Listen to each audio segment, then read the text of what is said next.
مساء الخير زميلتي أريج، تحية لك ولكل مشاهدي قنوات بين سبورتس هنا من الحي الثقافي قطارة الذي كان قبلة للكثيرين من مختلف أعمارهم، كبار صغار مواطنين وأيضا مقيمين، جاءوا للاحتفال في هذا اليوم الخاص باليوم الوطني والاستمتاع بمختلف الفعاليات المتواجدة هنا، الفنية الثقافية وأيضا الترفيهية، وجاءوا أيضا لمتابعة نهائي كأس أمير دولة قطر الذي جمع السد والعربي. جماهير العربي كانت موجودة وأيضا السد أيضا التي لم تتمكن من الذهاب إلى الملعب تابعت المباراة هنا من هذا المكان الرائع الحي الثقافي قطارة. نأخذ بعض الانطباعات على المباشر.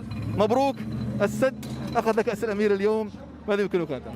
اول شيء الله يبارك فيك، اول شيء السلام عليكم ورحمه الله وبركاته. احنا مبروك لنا على هالمباراه وعلى الملعب الجديد الحمد لله رب العالمين على استاذ ريان والحمد لله اخذنا يعني كاس حلو، يعني الحمد لله كاس العالم، يعني كاس امير، هذا شيء عالمي بيننا يعني كاسد، ومبروك لنا وهدرك على النادي العربي صراحه. شكرا جزيلا، هارد لك للنادي العربي.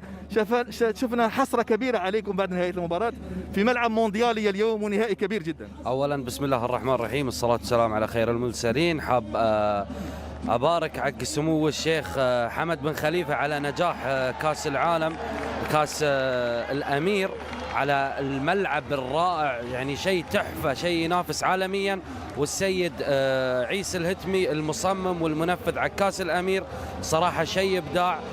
ومثل ما تقول مباراة نهائية ما حد يضمن فوزها وخسارتها، بالعكس كلنا فرحانين في اليوم الوطني وفي الافتتاح، لا ما زعلنا ولا شيء. واحب ابارك حق اخواني السداويه ومو بغريبه عليهم ويستاهلون، والجايات اكثر ان شاء الله، فوز نادي العربي ان شاء الله. ان شاء الله. شكرا جزيلا. كما تابعنا زميلتي اريج، روح رياضيه عاليه واجواء